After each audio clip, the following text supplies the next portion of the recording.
May bagong tuklas na pantapal daw sa mga sakit-sakit ng katawan. May ilan nang sumubok, negative ions. Meron nga ba itong resultang positibo?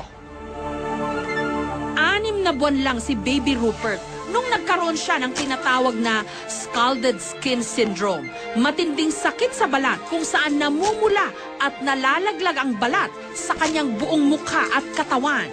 Pagdating ng 2 days, dinala ko sa pidya. Sabi ng pidya, ay kailangan ito ay dalhin sa ospital para maswiruhan. Nangamba ang kanyang mga kamag-anak na baka hindi na siya gagaling pa. Faria Paredes, and I am the aunt of the baby na nakikita niyo po. His name is Ivy Rupert. And, actually, bago po namin siya nakitang gano'n, 1 week na siyang may sakit. So, nasa room lang na siya. Sabi ng parents namin, nagbabalat lang. So, parang okay lang. Ngayon, nung pagdala sa Manila, nakita namin yung balat na kakaiba na. So, parang nagulat kami kasi kung makita mo sa personal, sobrang imagine mo yung lechon. Ganon katigas yung buong balat niya na kahit yung tenga niya, pag ginanon mo, parang matatanggal. Parang kumuha ka ng tenga ng lechon. Ganon.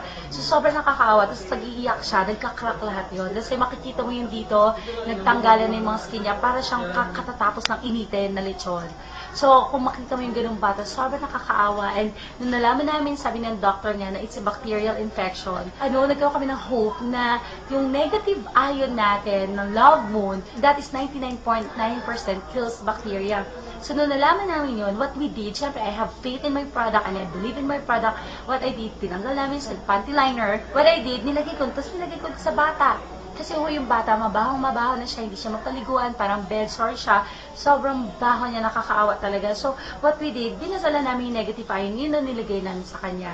So, ako mismo yung tita niya na nagtiyaga sa kanya na mayat-mayat binabasa ko ng cotton buds yung mga negative ion, and every 5 hours pinapalitan po namin yon. So 24 hours ko po yung ginawa, and good news, God is so good because syempre dala pa rin ng prayer. Thank God ginamit niya yung negative ion para gumaling ho yung pamangkin ko. So kinabukasan ho, yung party na una namin nilagyan, yun yung sobrang dry talaga. So nung nakita namin sobrang dry siya, sinundan na namin ibang part ng katawan niya, and nung natanggal na yung mga dryness niya at wala na yung mga parang sugat na nagtutubig, pinangliligo namin sa kanya, pinapupunas namin na tubig, yung may negative ion na tubig.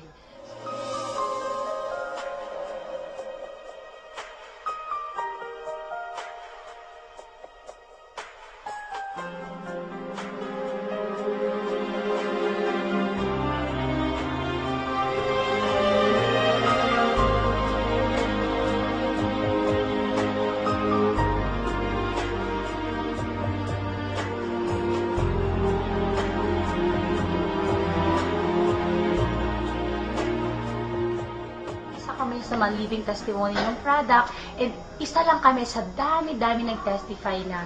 So if I were you, kayo rin, i-challenge nyo yung hindi namin sinasabi nakakapagpagaling siya sa lahat, pero i-try nyo kasi maganda yung sarili mong testimony. So pag may sarili kayong testimony, magpakita rin kayo, i-share nyo para makatulong kayo sa ibang tao.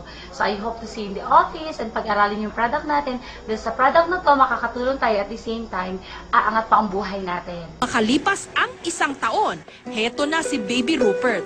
Masayahin. At higit sa lahat, flawless. Ang nagpakinis daw sa kanya, sanitary napkin na may negative ions. Wala naman daw masama kung sinubukan nila ito, lalo ba't 10 piso lang kada piraso. Tinatanggal lang nila ang negative ion strip sa sanitary napkin. Pagkatapos, itinapal sa sugat ni Baby Rupert. Makalipas lang daw ng 1 linggo, unti-unti nang kuminis di umano si Baby Rupert. Sa internet, may pag-aaral na nagsasabing may natural daw na kakayahan na magpagaling ng iba't ibang klase ng sakit, ang tinatawag nilang negative ions.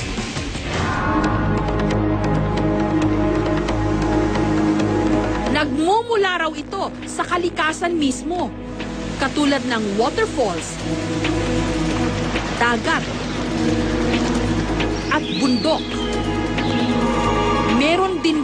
negative ions ang katawan ng tao. Pero ang nakakaintriga talaga, sanitary napkin na may negative ions? Meron itong green strip na itsurang adhesive bandage sa gitna ng napkin. Dito raw nanggagaling ang di umano negative ions. Tatanggalin ito,